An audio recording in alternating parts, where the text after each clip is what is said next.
नहीं किया होगा, उन्होंने ऐसा किया होगा कि समझने वाले समझ जाएं कि किसको टारगेट किया जा रहा है, किसको कहा जा रहा है। टी शर्ट उतार दिया और अब ब्रा में दिखा रही है अपने को, और वो एक लड़का उसके ब्रा में पैसे डाल रहा है। ये सब क्या हो रहा था? आप ये सोचिए कितने कंडोम मिले हैं, रोज डेली मिलते थे कितने कंडोम। अच्छा यही है कि इसको इस्लामिक कंट्री बनाना, और इस्लामिक कंट्री बनाने के लिए इनकी जो मर्जी है वो हदें क्रॉस कर सकते हैं, और इन्होंने हदें क्रॉस से देख ले, अपनी औकात देख ले। विदेशों से ये फंडिंग हो रही थी, और विदेशों से फंडिंग इसीलिए हो रही थी कि भारत के टुकड़े, क्या अमेरिका ने फंडिंग नहीं करी थी? क्या चाइना से फंडिंग नहीं थी? क्या और जगह से फंडिंग? आज तुमने मोदी जी को खाली दी खुलेआम, लड़कियां बेशर्मी का नंगा नाच हुआ है वहां पे, लड़कियां कपड़े उतार रही हैं, कपड़े उतार करके किस तरह से आपने देखा होगा, शायद अगर नहीं देखा होगा तो मेरे पास वो भी बाइक। जब सर्तन से जुदा होता है, कर दिया जाता है, कहा जाता है, कर दिया जाता है, अल्लाह किसी का या किसी का भगवान या किसी का वाहिगुरु या किसी का जीसस किसी को मारने के लिए नहीं बोलता है? ये तो तुम लोग जो है अपने मन से रची हुई साजिश, अल्लाह नहीं कहता, इनका मुल्ला कहता है कि ऐसा करो। आप एक नारी हैं, नारी शक्ति हैं, और बहुत एक्सपीरियंस है आपको, और जब आप एक संवैधानिक पोस्ट पर बैठते हैं जिस पर कंगना रनौत जी भी अभी हैं, तो उन्होंने जिस तरह की भाषा का इस्तेमाल किया, उसके बाद एक पक्ष ऐसा है जो बहुत भड़क गया है उनकी भाषा को लेके। तो एक नारी सशक्तिकरण का एग्जाम्पल होने की बजाय आप इस तरह की भाषा यूज़ करके क्या संदेश देना चाहते हैं, ये जनता एक बार पूछना चाहती है। तो एक आम जनता किस तरह से इस स्टेटमेंट को देख रही है? सबको पहले नमस्कार।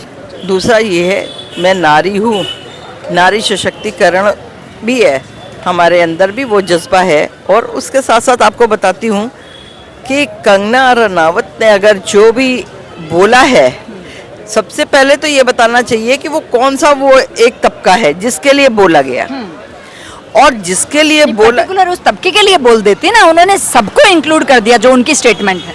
नहीं, सबको तो मेरे ख्याल नहीं किया होगा, उन्होंने ऐसा किया होगा कि समझने वाले समझ जाएं कि किसको टारगेट किया जा रहा है, किसको कहा जा रहा है। ठीक है, आजकल हर आदमी जान रहा है, हर आदमी देख रहा है, हर आदमी समझ रहा है, बहुत अच्छे से समझ रहा है कि जो है आजकल कौन सा तबका कहाँ जो है बहुत ज़्यादा उभरा हुआ है। शब्दों की मर्यादा तो बहुत टूटी है, इसमें तो कोई दोहराने वाली बात नहीं है। सोशल मीडिया के ऊपर शब्दों का तो ये समझिए कि जिन्होंने भी वो वीडियो डाली हैं, जिन्होंने भी वो रीलें डाली हैं, मुझे लगता है कि वहाँ या तो उन शब्दों को समझा नहीं जा रहा था, या पर्टिकुलर वही वीडियो डालने का मतलब क्या संदेश देना चाह रहे थे, अगर इसको जंजी कहते हैं तो। देखिए, ये एक जंजी नहीं थे, ये जंजी के नाम पर जो है कुछ गुंडे एलिमेंट्स आए हुए थे जो सिर्फ देश को, उन्हें जंजीर भी कह रहा है, देश को जो है वो तार तार करना चाह रहे थे। आप ये समझ रहे हैं, देश को एक सूत्र में पिरोए रखने की इनकी मंशा है ही नहीं। शुरू से इनकी मंशा यही है कि इसको इस्लामिक कंट्री बनाना, और इस्लामिक कंट्री बनाने के लिए इनकी जो मर्जी है वो हदें क्रॉस कर सकते हैं, और इन्होंने हदें क्रॉस करी। इनको इतनी शर्म नहीं आई कि कंगना रनावत जो कहती है वो खुलेआम कहती है, उसके शब्दों में कोई एन केन प्रकरण वाली बातें नहीं है, कोई कॉमा फुल स्टॉप की जरूरत ही नहीं है, डायरेक्ट जो कुछ कहना होता है वो कहती है, और बिल्कुल सही कहती है। आपको बताते हैं, इसी तरह नाजिया इलाही खान, सुबुही खान, ये लोग भी जो कुछ कहते हैं वो खुला बोलते हैं। इनको किसी को कोई ज़रूरत नहीं है कि ये लारे लप्पे लगा के लपेट करके बोलें या लपेट के रखें, क्योंकि आज सारा जग जाहिर है कि आज कौन सा तबका जो है ज़्यादा उभरा हुआ है, कौन सा तबका क्या कर रहा है। आप हमें ये बताएं, जब सर्तन से जुदा होता है, कर दिया जाता है, कहा जाता है, कर दिया जाता है, अल्लाह किसी का या किसी का भगवान या किसी का वाहिगुरु या किसी का जीसस किसी को मारने के लिए नहीं बोलता है? ये तो तुम लोग जो है अपने मन से रची हुई साजिश, अल्लाह नहीं कहता, इनका मुल्ला कहता है कि ऐसा करो। जो भोले भाले लोग हैं उनको ये बरगला लेते हैं पैसों का लालच दे करके, और ये लोग वो लोग वही करने को तैयार हो जाते हैं। उनको अल्लाह का वास्ता देना और ये है 72 हुरे, ये सब बोलते हैं।